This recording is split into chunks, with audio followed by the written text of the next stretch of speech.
ഇന്നത്തെ video layer മാസ്കിനെ പറ്റിയാണ്. Layer മാസ്കിനെ പറ്റി ഒരു ഐഡിയയും ഇല്ലാത്തവർക്ക് എന്തെങ്കിലുമൊക്കെ മനസ്സിലാക്കാൻ പറ്റും ഈ വീഡിയോയും കൊണ്ട് എന്ന് ഞാൻ വിശ്വസിക്കുന്നു. ഒരുപാട് പറഞ്ഞ് സമയം കളയുന്നില്ല. Let's start the video.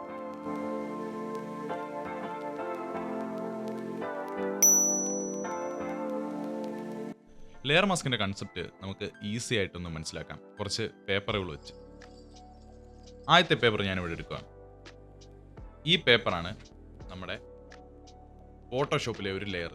ഈ ലെയർ എന്തും ആകാം, ഒരു ടെക്സ്റ്റ് ആവാം, ഇമേജ് ആകാം, അങ്ങനെ എന്തും ആകാം. ഓക്കെ, ഫോട്ടോഷോപ്പിൽ നമ്മൾ എന്ത് ഇമ്പോർട്ട് ചെയ്താലും അതൊരു ലെയർ ആയിട്ടായിരിക്കും വരുന്നത്. അങ്ങനെ ഒരു ലെയറാണിത്. ഇതിനെ എനിക്ക് താൽക്കാലികമായിട്ടൊന്ന് ഹൈഡ് ചെയ്യണം. അതിനായിട്ട് വേറൊരു പേപ്പർ കൊണ്ട് നമ്മളിതിനെ മറയ്ക്കുകയാണ്, അല്ലെങ്കിൽ വേറൊരു ലെയർ കൊണ്ട് ഇതിനെ മറയ്ക്കുകയാണ്. ആ ലെയറിൻ്റെ പേരാണ് മാസ്ക്. ഇതാണ് ആ മാസ്ക്. ഇത് ലെയർ, ഇത് മാസ്ക്. ഈ ലെയറിനെ ഞാൻ ഈ മാസ്ക് ഉപയോഗിച്ച് ഹൈഡ് ചെയ്യുകയാണ്. ഇപ്പോൾ ഇത് ലെയർ മാസ്ക് ആയി മാറിയിട്ടുണ്ട്. ഈ ലെയറിനെ ഹൈഡ് ചെയ്യാൻ വേണ്ടി ഈ മാസ്ക് നമ്മൾ ഉപയോഗിച്ചു. ഓക്കെ, ഇപ്പോൾ എന്താ സംഭവിച്ചത്? നമ്മുടെ മെയിൻ ലെയർ, അതായത് ഈ വൈറ്റ് പേപ്പർ, ഈ ബ്ലാക്ക് പേപ്പർ കാരണം കാണുന്നില്ല. ഇത്രയേ ഉള്ളൂ ലെയർ മാസ്ക്. മാസ്ക് എന്താണ്? മുഖംമൂടി. അത് തന്നെ, ഈ ലെയറിനെ മൂടി വെക്കാനാണ് ഈ മാസ്ക് ഉപയോഗിച്ചത്. അത്രേ ഉള്ളൂ. ഇനി നമുക്ക് ലെയർ മാസ്കിൻ്റെ ഉപയോഗം നോക്കാം. ഓക്കെ, ഈ പേപ്പറിനെ എനിക്ക് ഒരു ലവ് ഷേപ്പിൽ വേണം. എന്താ ചെയ്യുക? കത്രിക എടുത്ത് ലവ് ഷേപ്പിൽ വെട്ടിയാൽ പോരെ. അങ്ങനെ വെട്ടുമ്പോൾ ഒരു പ്രശ്നമുണ്ട്. ആ ലവ് ഷേപ്പിനെ ഒരിക്കലും ഈ പേപ്പറായിട്ട് പിന്നെ കൺവേർട്ട് ചെയ്യാൻ പറ്റത്തില്ല.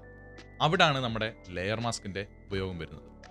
ഈ ലെയർ മാസ്കിനെ ഒരു ലവിൻ്റെ ഷേപ്പിൽ കട്ട് ചെയ്തെടുത്ത് ഈ ലെയറിൻ്റെ മണ്ടയ്ക്ക് വെച്ചാലും നമുക്ക് ലവ് ഷേപ്പ് കിട്ടില്ലേ, ഈ പേപ്പർ നശിക്കാതെ. അത്രേ ഉള്ളൂ ലെയർ മാസ്ക്. അപ്പോൾ ലെയർ മാസ്കും അതിൻ്റെ ഉപയോഗം നിങ്ങൾക്ക് ഒരു ബേസിക് ഐഡിയ നിങ്ങൾക്ക് കിട്ടിയെന്ന് വിചാരിക്കും. ലെയർ മാസ്ക് ഉപയോഗിക്കണമെങ്കിൽ ഒരു കാര്യം കൂടെ അറിയേണ്ട ആവശ്യമുണ്ട്. The black and white. Black and white എന്താണെന്ന് ചോദിച്ചു കഴിഞ്ഞാൽ, black means hide, white means reveal. Layer മാസ്കിൻ്റെ കാര്യത്തിൽ അതെപ്പോഴും നിങ്ങൾ മനസ്സിൽ വെക്കണം. ഒരു ലെയറിൻ്റെ മണ്ടയ്ക്ക് മാസ്ക് ആഡ് ചെയ്ത് കഴിഞ്ഞാൽ ആ ലെയർ മാസ്കിൽ ബ്ലാക്ക് കാണുന്ന ഭാഗമെല്ലാം നമുക്ക് ഹൈഡായിട്ടിരിക്കും, വൈറ്റ് കാണുന്ന ഭാഗമെല്ലാം റിവീലായിട്ടിരിക്കും. ഈ ഒരു ഫോട്ടോ എടുക്കുകയാണെങ്കിൽ ഇതിന് നമ്മളൊരു ലെയർ മാസ്ക് ആഡ് ചെയ്തിട്ടുണ്ട്. ലെയർ മാസ്ക് ശ്രദ്ധിച്ചാൽ അറിയാം, ഒരു ഭാഗം വൈറ്റും ഒരു ഭാഗം ബ്ലാക്കുമാണ്. ബ്ലാക്ക് ഇരിക്കുന്ന ഭാഗം ഒന്നുകൂടെ സൂക്ഷിച്ച് നോക്കിക്കഴിഞ്ഞാൽ ഫോട്ടോയുടെ അത്രയും ഭാഗം നമുക്ക് കാണാൻ പറ്റുന്നില്ല, അത് ഹൈഡായിട്ടിരിക്കുകയാണ്. അതേസമയം വൈറ്റ് നോക്കുകയാണെങ്കിൽ ഫോട്ടോയുടെ അത്രയും ഭാഗം റിവീലായിട്ടുണ്ട്. ഇത് തന്നെയാണ് ലെയർ മാസ്ക് കൊണ്ട് ഉപയോഗിക്കുന്നത്. ഇതെങ്ങനെ ചെയ്യാമെന്നുള്ളത് ഒരു എക്സാമ്പിൾ വെച്ച് നമുക്ക് നോക്കാം. ലെയർ മാസ്ക് എന്താണെന്ന് നമുക്ക് ഏറ്റവും സിമ്പിളായിട്ട് മനസ്സിലാക്കാൻ പറ്റുന്ന ഒരു എക്സാമ്പിളാണ് ഞാനിവിടെ എടുത്തിരിക്കുന്നത്. ഈ എക്സാമ്പിളിൻ്റെ ഉദ്ദേശം ഈ നേച്ചർ എന്ന് പറഞ്ഞ ടെക്സ്റ്റിനെ ഈ കാണുന്ന സബ്ജക്റ്റിൻ്റെ പുറകിലാക്കണം. അതായത് ഇത്രയും ഭാഗം ഹൈഡായിട്ടിരിക്കണം, ഈ കാണുന്ന പോലെ. അതിനായിട്ട് ലെയർ മാസ്ക് ആഡ് ചെയ്ത് കൊടുക്കേണ്ടത് ഈ നേച്ചർ എന്ന് പറഞ്ഞ ടെക്സ്റ്റിനാണ്. കാരണം അതിനെയാണ് നമുക്ക് ഹൈഡ് ചെയ്യേണ്ടത്. ഇത് രണ്ടും സെപ്പറേറ്റ് ലെയേഴ്സ് ആണ്. നമുക്ക് ഹൈഡ് ചെയ്യേണ്ടത് ഈ നേച്ചർ എന്ന് പറഞ്ഞ ലെയറിനെയാണ്. ആ ലെയറിനെ സെലക്ട് ചെയ്തു. ഇവിടെ എഫക്ട്സ് ഐക്കണിന്റെ തൊട്ടപ്പുറത്ത് കാണുന്നതാണ് layer mask, add layer mask. അതൊന്ന് ക്ലിക്ക് ചെയ്യുക. ശ്രദ്ധിക്കണം, നിങ്ങൾക്ക് ഏത് ലെയറിനെയാണോ ഹൈഡ് ചെയ്യേണ്ടത് ആ ലെയറിന് വേണം ലെയർ മാസ്ക് ആഡ് ചെയ്യാം. നമുക്കിവിടെ നേച്ചറിനെയാണ് കട്ട് ചെയ്തെടുക്കേണ്ടത്, അല്ലെങ്കിൽ ലെയർ മാസ്ക് ചെയ്യേണ്ടത്, അല്ലെങ്കിൽ ഹൈഡ് ചെയ്യണം. ഈ ടെക്നിക്ക് നമുക്ക് രണ്ട് രീതി ചെയ്യാൻ പറ്റും. ഒരു ഈസി മെത്തേഡും ഉണ്ട്, ഒരു ഹാർഡ് മെത്തേഡും ഉണ്ട്. ഹാർഡ് മെത്തേഡാണ് നമ്മൾ ആദ്യം ചെയ്യാൻ പോകുന്നത്. കാരണം എന്താണെന്ന് വെച്ചാൽ ഹാർഡ് മെത്തേഡിൽ കൂടെ ലെയർ മാസ്ക് എന്താണെന്ന് കുറച്ചുകൂടെ നിങ്ങൾക്ക് മനസ്സിലാവുന്നതാണ്. അത് കഴിഞ്ഞിട്ട് നമുക്ക് ഈസി മെത്തേഡിലോട്ട് പോകാം. ഹാർഡ് വഴി തന്നെ തുടങ്ങാം. നമ്മുടെ ടെക്സ്റ്റ് ലെയറിനെ സെലക്ട് ചെയ്തു, അതിന് ലെയർ മാസ്ക് ആഡ് ചെയ്ത് കൊടുത്തു. ഇനിയും ചെയ്യേണ്ടത് ബ്രഷ് ടൂൾ ഒന്ന് സെലക്ട് ചെയ്യുക. ലെയർ മാസ്ക് സെലക്റ്റഡ് ആണെന്ന് ഉറപ്പ് വരുത്തുക. ശേഷം ബ്രഷ് ടൂൾ സെലക്ട് ചെയ്യുക, അല്ലെങ്കിൽ ഷോർട്ട് കട്ട് ലെറ്റർ ബി കൊടുത്താലും മതി. ഇവിടെ ശ്രദ്ധിക്കേണ്ട കാര്യം, നമ്മൾ നേരത്തെ പറഞ്ഞ പോലെ തന്നെ ബ്ലാക്ക് ഹൈഡ് ചെയ്യും, വൈറ്റ് റിവീൽ ചെയ്യും. നമ്മുടെ ലെയർ മാസ്ക് ഇവിടെ ഫുൾ വൈറ്റ് ആണ്. നേച്ചർ എന്ന് പറഞ്ഞ ലെയറിനെ ഫുൾ റിവീൽ ചെയ്തിരിക്കുകയാണ്. നമുക്ക് ഇത്രയും ഭാഗം ഹൈഡ് ചെയ്യണം. അതായത് നമ്മളിവിടെ ഇത്രയും ഭാഗം ബ്ലാക്ക് ആക്കണം, അല്ലെങ്കിൽ ഹൈഡ് ചെയ്യണം. ബ്രഷ് ടൂൾ എടുത്തു, ഫോർഗ്രൗണ്ട് കളർ ബ്ലാക്ക് ആണെന്ന് ഉറപ്പുവരുത്തുക. ബ്ലാക്ക് ഹൈഡ് ചെയ്യും, വൈറ്റ് റിവീൽ ചെയ്യും. വീണ്ടും വീണ്ടും എന്തിനാണ് ഈ ഹൈഡും റിവീലും പറയുന്നതെന്ന് ചോദിച്ചു കഴിഞ്ഞാൽ, കാരണം അത് ലെയർ മാസ്കിന്റെ ഉപയോഗത്തിന്റെ ഏറ്റവും ബേസിക് സാധനമാണ്. ബ്ലാക്ക് ഹൈഡ് ചെയ്യും, വൈറ്റ് റിവീൽ ചെയ്യും. ഇതെപ്പോഴും നമ്മൾ ലെയർ മാസ്ക് ഉപയോഗിക്കുമ്പോൾ മനസ്സിൽ വെച്ചേക്കുക. ഓക്കെ, ലെയർ സെലക്ട് ചെയ്തു. ഇനിയും ചെയ്യേണ്ട കാര്യം, ഇതിൻ്റെ ഒപ്പാസിറ്റി ഒന്ന് ചെറുതായിട്ട് കുറയ്ക്കുക. ഒരു 50%, അല്ലെങ്കിൽ നമ്മുടെ ഈ സബ്ജക്റ്റ് ഒന്ന് കാണുന്ന വരെ ഇതൊന്ന് ഒപ്പാസിറ്റി കുറച്ച് വെക്കുക. ലെയർ മാസ്കിൽ പോയി ബ്രഷ് ടൂൾ സെലക്ട് ചെയ്തു, ഫോർഗ്രൗണ്ട് കളർ ബ്ലാക്ക് ആണെന്ന് ഉറപ്പ് വരുത്തുക. ഇനിയും ബ്ലാക്ക് അല്ലെങ്കിൽ ജസ്റ്റ് ലെറ്റർ ഡി ഒന്ന് പ്രസ് ചെയ്താൽ മതി, ബ്ലാക്ക് ആവും. അല്ലെങ്കിൽ ഇങ്ങനെ കിടക്കുമെന്ന് വിചാരിച്ചു, ഫോർഗ്രൗണ്ട് കളറ് വൈറ്റ് ആയിട്ട് കിടക്കുമെന്ന് വിചാരിച്ചു. നമുക്ക് ഫോർഗ്രൗണ്ട് കളറ് ബ്ലാക്ക് ആണ് വേണ്ടത്. ജസ്റ്റ് എക്സ് ഒന്ന് ക്ലിക്ക് ചെയ്ത് കഴിയുമ്പോൾ ഇത് ടോഗിൾ ആവുന്നതാണ്. വീണ്ടും എക്സ് ഇങ്ങനെ പ്രസ് ചെയ്യുന്നതനുസരിച്ച് നമ്മുടെ ഫോർഗ്രൗണ്ട് കളറും ബാക്ക്ഗ്രൗണ്ട് കളറും ഇങ്ങനെ ടോഗിൾ ആയിക്കൊണ്ടിരിക്കും. നമുക്ക് വേണ്ടത് ബ്ലാക്ക് ആണ് ഫോർഗ്രൗണ്ട് കളറ്, അതാക്കിയിട്ടുണ്ട്. ഇനിയും ഹാർഡസ്റ്റ് മെത്തേഡായ ഫസ്റ്റ് മെത്തേഡ് നമ്മൾ വെച്ച് ചെയ്യുവാണ്. ഫോർഗ്രൗണ്ട് കളറ് ബ്ലാക്ക് വെച്ചിട്ട് നമ്മൾ ജസ്റ്റ് ഈ സബ്ജക്റ്റിൻ്റെ ഷേപ്പിൽ ഒന്ന് പെയിൻറ്റ് ചെയ്ത് കൊടുക്കുക. ലെയർ മാസ്കാണ് സെലക്ട് ചെയ്തതെന്ന് ഉറപ്പ് വരുത്തണം, ഇല്ലെങ്കിൽ ഇത് വർക്കാവില്ല. ഇപ്പോൾ ഇത് നമ്മൾ ടെമ്പററിലി ജസ്റ്റ് പെയിൻറ്റ് ചെയ്ത് കൊടുത്തിട്ടുണ്ട്. ഇതിപ്പോൾ ഞാൻ അബദ്ധത്തിൽ ഇതിങ്ങനെ ക്ലിക്ക് ചെയ്ത് പോയതാണ്. ഇവിടെ ഇത്രയും എനിക്ക് വേണ്ട ഭാഗമാണ്, പക്ഷേ ഇവിടെ ഹൈഡായിപ്പോയിട്ടുണ്ട്. അതെങ്ങനെ തിരിച്ചു കൊണ്ടുവരുമെന്ന് ചോദിച്ചാൽ ജസ്റ്റ് എക്സ് അടിക്കുമ്പോൾ സംഭവിക്കുന്നത് ഫോർഗ്രൗണ്ട് കളർ വൈറ്റ് ആയി മാറുന്നതാണ്. വൈറ്റ് എന്ത് ചെയ്യുമെന്നാണ് നമ്മൾ നേരത്തെ പറഞ്ഞത്, റിവീൽ ചെയ്യും. നമുക്ക് ഇത്രയും ഭാഗം റിവീൽ ചെയ്യണം. ഈ നേച്ചർ എന്ന് പറഞ്ഞ ടെക്സ്റ്റ് ലെയറിൻ്റെ ഇത്രയും ഭാഗം നമുക്ക് റിവീലായി കിടക്കണം. ബാക്കി ഭാഗമാണ് ഹൈഡ് ചെയ്യേണ്ടത്. അത് റിവീൽ ചെയ്യേണ്ടത് എങ്ങനെയാണെന്ന് ചോദിച്ചാൽ ഫോർഗ്രൗണ്ട് കളർ വൈറ്റ് ആക്കിയിട്ട് ജസ്റ്റ് ഒന്ന് വരച്ച് കൊടുത്താൽ മതി. കണ്ടോ, വരച്ച് കൊടുക്കുമ്പോൾ അത്രയും ഭാഗം നമുക്ക് റിവീലായി കിട്ടും, ബാക്കിയുള്ള ഭാഗം നമുക്ക് ഹൈഡായി കിട്ടും. കേട്ടോ, ഇതിൻ്റെ ബേസിക് കൺസെപ്റ്റ് ഇത്രയും ഭാഗം നമ്മുടെ ലെയർ മാസ്ക് നോക്കിയാൽ തന്നെ കാണാൻ പറ്റും. നമ്മൾ വരച്ച ഭാഗം അത്രയും ബ്ലാക്ക് ആണ്. ബ്ലാക്ക് എന്ത് ചെയ്യുമെന്നാണ് പറഞ്ഞത്, ഹൈഡ് ചെയ്യും. വൈറ്റ് എന്താണ്, റിവീൽ ചെയ്യും. കണ്ടല്ലോ, ഇത്രയും ഭാഗം ഇവിടെ ഹൈഡായിട്ട് ഇരിക്കുകയാണ് നമ്മുടെ നേച്ചർ ലെയർ. ഇനിയും അത് വരച്ച് കഴിഞ്ഞ് നിങ്ങൾ സാറ്റിസ്ഫൈഡ് ആണെങ്കിൽ ഒപ്പാസിറ്റി 100 ആക്കി കൊടുത്തേക്കുക. അപ്പോൾ ഇതായിരുന്നു ഹാർഡസ്റ്റ് മെത്തേഡ്. ഇനി ഈസി മെത്തേഡ് നമുക്ക് നോക്കാം.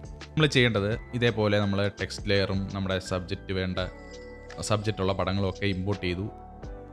സബ്ജക്റ്റുള്ള പടം നമ്മൾ സെലക്ട് ചെയ്തിട്ട് ഇവിടെ സെലക്റ്റിൽ പോയിട്ട് സബ്ജക്റ്റ് സെലക്ഷൻ കൊടുക്കണം. മനസ്സിലായല്ലോ, സെലക്റ്റിൽ പോയിട്ട് സബ്ജക്റ്റ് സെലക്ഷൻ കൊടുക്കണം. അങ്ങനെ നമ്മുടെ സബ്ജക്റ്റ് ഇവിടെ സെലക്ട് ആയി വന്നിട്ടുണ്ട്. ഇനി ചെയ്യേണ്ട കാര്യം, നമ്മുടെ ടെക്സ്റ്റ് ലെയർ നമുക്ക് ഹൈഡ് ചെയ്യേണ്ടത് നമ്മുടെ ടെക്സ്റ്റ് ലെയറിനാണല്ലോ. ആ ടെക്സ്റ്റ് ലെയറിൻ്റെ ലെയർ മാസ്കിൽ പോയിട്ട് ഫോർഗ്രൗണ്ട് കളറ് ബ്ലാക്ക് ആണെന്ന് ഉറപ്പ് വരുത്തിയിട്ട് ജസ്റ്റ് ഓൾട്ട് ഡിലീറ്റ് കൊടുക്കണം. അപ്പോൾ സംഭവിക്കുന്നതാണ് ലെയർ മാസ്ക്. നമ്മൾ നേരത്തെ സമയം കളഞ്ഞ് വരച്ച പോലെ ഇവിടെ ചെയ്യേണ്ട ആവശ്യമില്ല.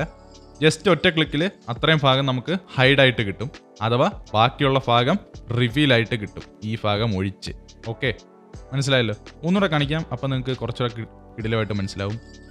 നമ്മൾ നമ്മുടെ സബ്ജക്റ്റുള്ള ലെയർ സെലക്ട് ചെയ്തിട്ട് ഇവിടെ സെലക്ട് ഓപ്ഷനിൽ പോയിട്ട് സബ്ജക്റ്റ് സെലക്ഷൻ കൊടുക്കുക. നമ്മുടെ ഫോട്ടോയിലുള്ള സബ്ജക്റ്റ് സെലക്ട് ആയിട്ട് വന്നിട്ടുണ്ട്. ഇനിയും നമുക്ക് ഹൈഡ് ചെയ്യേണ്ടത് നേച്ചർ എന്ന് എഴുതിയ ടെക്സ്റ്റ് ലെയറിനെയാണ്. അതിൻ്റെ ലെയർ മാസ്കിൽ പോയിട്ട് ഫോർഗ്രൗണ്ട് കളറ് ബ്ലാക്ക് ആണെന്ന് ഉറപ്പ് വരുത്തുക, ഓൾട്ട് ഡിലീറ്റ് കൊടുക്കുക. ഇപ്പോൾ അവിടെ ഒരു കിടിലം ലെയർ മാസ്ക് വന്നിട്ടുണ്ട്. കേട്ടോ, നമ്മൾ എത്രയോ കുത്തിയിരുന്ന് ബ്രഷും കൊണ്ട് വരച്ച് ടൈം കളയുന്നതിലും ഭേദമാണ് ഒറ്റ ക്ലിക്കിൽ ഈ കാര്യം കൊണ്ട്. അത് നിങ്ങൾക്ക് മനസ്സിലായെന്ന് വിശ്വസിക്കുന്നു. ഇനി വേറൊരു സംഭവം കൂടെ ഞാൻ കാണിച്ചു തരാം. എനിക്ക് ഈ നേച്ചർ എന്ന് പറഞ്ഞ ടെക്സ്റ്റിനെ കുറച്ച് ഇങ്ങോട്ട് മാറി വേണമായിരുന്നു. ഇപ്പോൾ നിങ്ങൾ നോക്കിക്കഴിഞ്ഞാൽ നമ്മൾ ലെയർ മാസ്ക് കൊടുത്ത ഭാഗം ഇവിടെയും നമ്മുടെ സബ്ജക്റ്റ് ഈ ഭാഗത്തുമാണ്. വീണ്ടും നമ്മൾ കുത്തിയിരുന്ന് ലെയർ മാസ്ക് സെലക്ട് ചെയ്ത് വീണ്ടും നമ്മൾ കുത്തിയിരുന്ന് പഴയ പോലെ ആക്കേണ്ടി വരും. കണ്ടല്ലോ, അല്ലെങ്കിൽ നമ്മുടെ ഹാർഡ് മെത്തേഡ് യൂസ് ചെയ്യണം, അല്ലെങ്കിൽ നമ്മുടെ ഈസിയസ്റ്റ് മെത്തേഡും യൂസ് ചെയ്യണം. അതിനൊന്നും മെനക്കെടാതെ നിങ്ങൾക്ക് ഇഷ്ടമുള്ള രീതിയിൽ വീണ്ടും ഇതിനെ, അല്ലെങ്കിൽ നിങ്ങളുടെ ആവശ്യത്തിനനുസരിച്ച് അങ്ങോട്ടും ഇങ്ങോട്ടും ഫ്രീ ആയിട്ട് ലെയർ മാസ്ക് പോകാതെ എങ്ങനെ കൊണ്ടുപോകാമെന്ന് നോക്കാം. ഓക്കെ, അതിനായിട്ട് ഓൾറെഡി നമ്മൾ സെലക്ട് ചെയ്ത് വെച്ചിട്ടുണ്ടല്ലോ. ഓൾറെഡി നമ്മൾ നേരത്തെ സബ്ജക്റ്റ് സെലക്ഷൻ കൊടുത്ത് നമ്മുടെ ഈസിയസ്റ്റ് മെത്തേഡിൽ ലെയർ മാസ്ക് ക്രിയേറ്റ് ചെയ്തിട്ടുണ്ട്. അഥവാ നമ്മുടെ നേച്ചറിൻ്റെ അത്രയും പോർഷൻ, സബ്ജക്റ്റ് ഇരിക്കുന്ന അത്രയും പോർഷൻ നമ്മൾ ഹൈഡ് ചെയ്തിട്ടുണ്ട്. അതിനൊരു പ്രശ്നവും വരാതെ എങ്ങനെ നേച്ചർ എന്ന് പറഞ്ഞ ടെക്സ്റ്റിനെ നമുക്ക് ഇഷ്ടമുള്ള സ്ഥലത്തേക്ക് നീക്കാമെന്ന് നോക്കാം. അപ്പോൾ നമ്മൾ ഇവിടെ ടെക്സ്റ്റ് ലെയറിൽ വന്നിട്ട് ഈ ടെക്സ്റ്റ് ലെയറിൻ്റെ ലെയർ മാസ്കിൻ്റെയും ഇടയ്ക്ക് ഒരു ലിങ്ക് ബട്ടൺ കണ്ടല്ലോ. ഈ ലിങ്ക് ബട്ടൺ ജസ്റ്റ് ഒന്ന് അൺലിങ്ക് ചെയ്ത് കൊടുക്കുക. ഇപ്പോൾ സംഭവിച്ചതെന്ന് പറഞ്ഞു കഴിഞ്ഞാൽ ഈ ലെയർ മാസ്കും ടെക്സ്റ്റും തമ്മിൽ യാതൊരു ബന്ധവുമില്ല.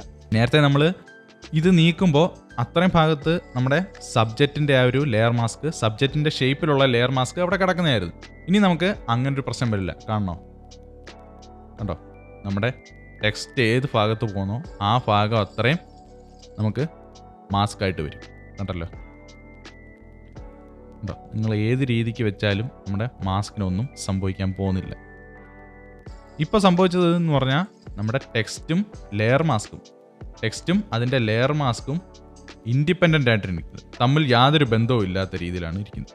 അതേസമയം വീണ്ടും ലിങ്ക് കൊടുത്തു കഴിഞ്ഞാൽ നമുക്ക് പഴയ പ്രശ്നം വീണ്ടും ആവർത്തിക്കുന്നതാണ്. അതും നിങ്ങൾക്ക് മനസ്സിലായെന്ന് വിചാരിക്കുന്നു. ഇനി നമുക്ക് അഡ്ജസ്റ്റ്മെൻറ്റ് ലെയറിൽ ഒരു ലെയർ മാസ്ക് ആഡ് ചെയ്ത് നോക്കാം. അതിനായിട്ട് എനിക്കിപ്പോൾ ഈ പടത്തിൻ്റെ ബാക്ക്ഗ്രൗണ്ട് മുഴുവൻ ബ്ലാക്ക് ആൻഡ് വൈറ്റും സബ്ജക്റ്റ് മാത്രം കളറുമാണ് വേണ്ടത്. അതിനായിട്ട് നമ്മൾ ചെയ്യാൻ പോകുന്നത്, ഈ ലെയറിനെ ക്ലിക്ക് ചെയ്യുക. ഈ കാണുന്നതാണ് അഡ്ജസ്റ്റ്മെൻറ്റ് ലെയറിൻ്റെ ഓപ്ഷൻ. ഇതിൽ ജസ്റ്റ് ഒന്ന് ക്ലിക്ക് ചെയ്തിട്ട് black and white option select ചെയ്ത് കൊടുക്കുക. ഇവിടെ നിങ്ങൾക്ക് ശ്രദ്ധിച്ചാൽ അറിയാം, ഈ അഡ്ജസ്റ്റ്മെൻറ്റ് ലെയറിൻ്റെ കൂടെ ലെയർ മാസ്ക് വരുന്നുണ്ട്. നമ്മൾ സെപ്പറേറ്റ് ആഡ് ചെയ്യേണ്ട ആവശ്യമില്ല. അഡ്ജസ്റ്റ്മെൻറ്റ് ലെയർ ഏതെടുത്താലും ഇതിൻ്റെ കൂടെ ഡിഫാൾട്ടായിട്ട് ലെയർ മാസ്ക് ആഡായി വരുന്നതാണ്.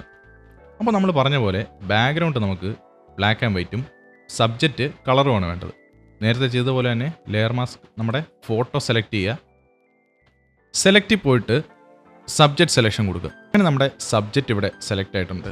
ഇനിയും മാസ്കിൽ പോയിട്ട് നേരത്തെ പറഞ്ഞ പോലെ തന്നെ ഓൾട്ട് ഡിലീറ്റ് കണ്ടല്ലോ. ഇപ്പോൾ നമ്മുടെ സബ്ജക്റ്റ് കളറും ബാക്ക്ഗ്രൗണ്ട് ബ്ലാക്ക് ആൻഡ് വൈറ്റും ആയിട്ടുണ്ട്. ഇനി നമുക്ക് ഇത് തിരിച്ച് വേണമെങ്കിൽ സബ്ജക്റ്റ് ബ്ലാക്ക് ആൻഡ് വൈറ്റും ബാക്ക്ഗ്രൗണ്ട് കളറും വേണമെങ്കിൽ ലെയർ മാസ്കിൽ പോയിട്ട് Ctrl+I അടിച്ചാൽ മതി. അപ്പോൾ തിരിച്ച് വരുന്നതാണ്. നേരത്തെ എന്താണോ ചെയ്തത് അതിൻ്റെ തിരിച്ച് വരുന്നത്. സബ്ജക്റ്റ് ഇപ്പോൾ ബ്ലാക്ക് ആൻഡ് വൈറ്റും ആയിട്ടുണ്ട്, ബാക്ക്ഗ്രൗണ്ട് കളറുമായിട്ടുണ്ട്. ഇതാണ് ഇൻവേർട്ട് ലെയർ മാസ്ക്. Ctrl+I അടിക്കുന്നത് ഇൻവേർട്ട് ലെയർ മാസ്ക് ആണ്. ലെയർ മാസ്ക് സെലക്ട് ചെയ്യുക, Ctrl+I അടിക്കുക. നിങ്ങൾക്ക് ലെയർ മാസ്ക് ഇൻവേർട്ട് ചെയ്യാവുന്നതാണ്. അതായത് തിരിച്ച് വെക്കാം. എവിടെ കളറായിരുന്നോ അത് ബ്ലാക്ക് ആൻഡ് വൈറ്റ് ആവുകയും ചെയ്യും, ബ്ലാക്ക് ആൻഡ് വൈറ്റ് ആയിരുന്നിടം കളറാവുകയും ചെയ്യും. അപ്പോൾ അങ്ങനെയാണ് ലെയർ മാസ്ക് അഡ്ജസ്റ്റ്മെൻറ്റ് ലെയറിൽ വർക്ക് ചെയ്യുന്നത്. ഒരു വ്യത്യാസമേ ഉള്ളൂ, ലെയർ മാസ്ക് നമ്മളിവിടെ പ്രത്യേകം ആഡ് ചെയ്യേണ്ട ആവശ്യമില്ല. ഒരു എക്സാമ്പിളൂടെ കാണിച്ചു തരാം. അഡ്ജസ്റ്റ്മെൻറ്റ് ലെയറിൽ പോയിട്ട് ഒരു സോളിഡ് കളർ ആഡ് ചെയ്തു, ബ്ലാക്ക് കളർ അല്ലെ ഗ്രേ കളർ ആഡ് ചെയ്തിട്ടുണ്ട്. ഇനിയും നമ്മുടെ സബ്ജക്റ്റിൽ പോയിട്ട് സബ്ജക്റ്റുള്ള ലെയറിൽ പോയിട്ട് സബ്ജക്റ്റ് സെലക്ഷൻ കൊടുക്കുക. സബ്ജക്റ്റ് സെലക്ട് ആയിട്ടുണ്ട്, ഓൾട്ട് ഡിലീറ്റ് അടിക്കുക. അപ്പോൾ ബാക്ക്ഗ്രൗണ്ട് എല്ലാം ഒരു കളറുമായി സബ്ജക്റ്റ് സെലക്ട് ആയി വരികയും ചെയ്തിട്ടുണ്ട്. കണ്ടല്ലോ, ഇങ്ങനെയാണ് ലെയർ മാസ്ക്, ഇങ്ങനെയാണ് അഡ്ജസ്റ്റ്മെൻറ്റ് ലെയറിൽ ലെയർ മാസ്ക് ആഡ് ചെയ്യുന്നത്. അത് നിങ്ങൾക്ക് മനസ്സിലായെന്ന് വിചാരിക്കുന്നു. ഓക്കെ, ഇനി നമ്മൾ വേറൊരു ടെക്നിക്കാണ് നോക്കുന്നത്. ഈ സെയിം എക്സാമ്പിളൊക്കെ വെച്ച് തന്നെ ആ ടെക്നിക്കിൻ്റെ പേരാണ് ഡബിൾ മാസ്ക്. ഓക്കെ, പറഞ്ഞില്ല, ചെയ്ത് കാണിക്കാം. അപ്പോൾ നിങ്ങൾക്ക് കുറച്ചുകൂടെ മനസ്സിലാവും. ഇപ്പോൾ ഒരു സാഹചര്യം എടുക്കുക. ഞാൻ അറിയാതെ അല്ലെങ്കിൽ അറിഞ്ഞുകൊണ്ട് ഞാനിവിടെ ജസ്റ്റ് ഒന്ന് ഇറേസ് ചെയ്തു പോയി. ഞാനിവിടെ നിന്ന് ഇറേസ് ചെയ്തു പോയി. ഇത്രയും ഭാഗം അറിഞ്ഞുകൊണ്ട് ഞാനൊന്ന് ഇറേസ് ചെയ്തു പോയി. ഞാൻ പിന്നെ ചിന്തിക്കുകയാണ്, എനിക്ക് ഇത്രയും ഭാഗം വേണ്ട, പഴയ പോലെ തന്നെ മാസ്ക് ഇരുന്നാൽ മതിയെന്ന്. ഓക്കെ, ആ വേണ്ടാത്ത ഭാഗത്ത് നമ്മൾ റിവീല് ചെയ്ത് കൊടുക്കുക. Black and white effect reveal ചെയ്ത് കൊടുക്കുക. വൈറ്റ് കളറ് ഫോർഗ്രൗണ്ട് കളറാക്കി വെച്ചോണ്ട് ബ്രഷ് ടൂൾ എടുത്ത് വരയ്ക്കുക. ഇവിടെ ഒരു പ്രശ്നം എന്ന് പറഞ്ഞാൽ, നമ്മളിപ്പോൾ രണ്ടാമത് റിവീൽ ചെയ്തപ്പോൾ കുറച്ചൊക്കെ നമ്മുടെ ആ ഒരു പടത്തിലോട്ട് കയറിപ്പോയിട്ടുണ്ട്. പഴയതിൻ്റെ അത്രയും ആക്യുറേറ്റ് ആയിട്ട് കിട്ടുന്നില്ല. ഇതിനൊരു സൊല്യൂഷനാണ് നമ്മൾ ഇനിയും കണ്ടുപിടിക്കാൻ പോകുന്നത്. അതായത് നമുക്ക് ഈ മാസ്ക് ഇങ്ങനെ നിൽക്കുകയും വേണമെങ്കിൽ നമുക്ക് ഇവിടെ റീഡ്രോ ചെയ്യുമ്പോൾ ഈ മാസ്കിലേക്ക് കയറാനും പാടില്ല. മനസ്സിലായല്ലോ? അതായത് ഇതേപോലെ നമ്മളിപ്പോൾ ജസ്റ്റ് ഒന്ന് ബ്ലാക്കിൽ ഒക്കെ ഒന്ന് വരച്ച് കഴിഞ്ഞു എന്ന് വിചാരിച്ചു. ഓക്കെ, രണ്ടാമത് നമ്മൾ ഇത് റീഡ്രോ ചെയ്യുമ്പോൾ ഒരിക്കലും ഈ പടത്തിലോട്ട് കയറാൻ പാടില്ല. കുറേ കോംപ്ലക്സ് ആയിട്ടുള്ള പടങ്ങൾ വന്നാൽ നമുക്ക് ഉപയോഗിക്കാൻ പറ്റുന്ന ഒരു ടെക്നിക്കാണ് ഇപ്പോൾ കാണിക്കാൻ പോകുന്നത്. നമ്മുടെ മാസ്ക് നമ്മൾ പഴയ പോലെ ആക്കിയിട്ടുണ്ട്. ഇനിയും ചെയ്യേണ്ട കാര്യം, ഈ മാസ്കിനെ ഒരു ഗ്രൂപ്പ് ആക്കാനുള്ള ഷോർട്ട് കീ Ctrl+G അല്ലെങ്കിൽ റൈറ്റ് ക്ലിക്ക് ചെയ്ത് ജസ്റ്റ് ഇവിടെ ഗ്രൂപ്പ് ഫ്രം ലേയേഴ്സ് എന്ന് കൊടുത്താൽ മതി. അല്ലെങ്കിൽ Ctrl+G അടിച്ചാൽ മതി. ഷോർട്ട് കീ ആണ് Ctrl+G ഫോർ ഗ്രൂപ്പിംഗ്. എന്നിട്ട് ഈ ഗ്രൂപ്പിന് നമ്മളൊരു ലെയർ മാസ്ക് ആഡ് ചെയ്ത് കൊടുക്കുകയാണ്. ഓക്കെ, ഗ്രൂപ്പിന് നമ്മളൊരു ലെയർ മാസ്ക് ആഡ് ചെയ്തിട്ടുണ്ട്. ഇനി നമ്മൾ ഒന്നിനെ പറ്റിയും വറി ചെയ്യേണ്ട ആവശ്യമില്ല. ഇനി നിങ്ങൾ കണ്ടോ, ഞാനിവിടെ നേരത്തെ പോലെ എനിക്ക് വേണ്ടാത്ത ഭാഗം ബ്ലാക്ക് ഫോർഗ്രൗണ്ട് കളറാക്കി വെച്ചിട്ടുണ്ട്. ഞാനിത് തുടച്ച് കളയുകയാണ്. ഓക്കെ, എനിക്ക് ഇത്രയും ഭാഗം വേണ്ട. വീണ്ടും റീഡ്രോ ചെയ്ത് പഴയ പോലെ ആക്കുമ്പോൾ ഒരു ശകലം പോലും നമ്മുടെ നേരത്തെ വെച്ച മാസ്കിലോട്ട് കയറിയിട്ടില്ല. ഈ ടെക്നിക്കാണ് ഡബിൾ മാസ്കിങ്. പേര് പറയുന്ന പോലെ തന്നെ 2 മാസ്ക് വെച്ചിട്ടുള്ള പരിപാടി. ഒരെണ്ണം നമ്മൾ കൊടുത്ത അഡ്ജസ്റ്റ്മെൻറ്റ് ലെയറിൽ, അല്ലെങ്കിൽ ഏത് ലെയറാണോ നിങ്ങൾ കൊടുത്തത് അതിൻ്റെ ലെയർ മാസ്ക്, പിന്നെ ഇതിൻ്റെ ഗ്രൂപ്പിൻ്റെ ലെയർ മാസ്ക്. ഇതിനെയാണ് ഡബിൾ മാസ്കിങ് ടെക്നിക്ക് എന്ന് പറയുന്നത്. ഓക്കെ, നിങ്ങൾക്ക് അത് മനസ്സിലായെന്ന് വിചാരിക്കുന്നു. ഒന്നുകൂടെ കാണിച്ചു തരാം. ഗ്രൂപ്പ് തൽക്കാലം ഡിലീറ്റ് ചെയ്ത് കളഞ്ഞു. നമ്മൾ ഓൾറെഡി നേരത്തെ മെത്തേഡ് വെച്ച് ക്രിയേറ്റ് ചെയ്ത മാസ്ക് നമ്മുടെ കയ്യിലുണ്ട്. അതിൽ നമ്മൾ എന്തെങ്കിലും പണിഞ്ഞാൽ പ്രശ്നമാണ്. കാണിച്ചു തരാം. ബ്രഷ് വെച്ച് വരച്ചു, എക്സ്, പിന്നെ നമ്മൾ തുടച്ച് കളഞ്ഞു. പക്ഷേ ആക്യുറസി പോയി. ഇവിടെയൊക്കെ പഴയ കളർ തന്നെ കയറി വന്നിട്ടുണ്ട്. നമുക്കങ്ങനെ വേണ്ട. നമ്മുടെ ലെയർ മാസ്ക് പഴയ പോലെ ഇരിക്കട്ടെ. ഈ ലെയറിനെ നമ്മളൊരു ഗ്രൂപ്പാക്കി മാറ്റുക. Ctrl+G അല്ലെങ്കിൽ റൈറ്റ് ക്ലിക്ക് ചെയ്ത് ഇവിടെ ഗ്രൂപ്പ് ഫ്രം ലേയേഴ്സ് കൊടുത്താൽ മതി. അപ്പോൾ അത് ഗ്രൂപ്പ് ആവുന്നതാണ്. ഇനി ആ ഗ്രൂപ്പിനൊരു ലെയർ മാസ്ക് ആഡ് ചെയ്യുക. ശേഷം നിങ്ങൾക്ക് വേണമെങ്കിൽ ഇവിടെ മായ്ച്ച് കളയാം. കണ്ടോ, റീഡ്രോ ചെയ്യുമ്പോൾ ഒരിക്കലും നമ്മുടെ സബ്ജക്റ്റിനെ അഫക്റ്റ് ചെയ്യുന്നില്ല. നമ്മൾ അഡ്ജസ്റ്റ്മെൻറ്റ് ലെയറിന് കൊടുത്ത ലെയർ മാസ്കിനെ അഫക്റ്റ് ചെയ്യുന്നില്ല. നിങ്ങൾക്ക് കാണാമല്ലോ. ഓക്കെ, ഇത്രയേ ഉള്ളൂ ഡബിൾ മാസ്കിങ്. അത്രയേ ഉള്ളൂ ലെയർ മാസ്കിനെ പറ്റിയുള്ളത്.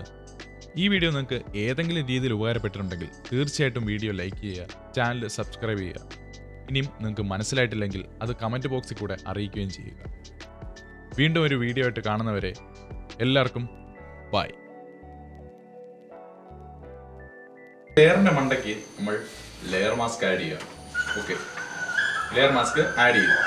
ഇപ്പം മനസ്സിലായല്ലോ. ഈ ബാക്കിലുള്ള ഞാൻ പോണേണ്. വെറുതെ എന്തിനാണ് ഒരുപാട് എക്സ്പ്രഷൻ ഇട്ട് ചാവണത്?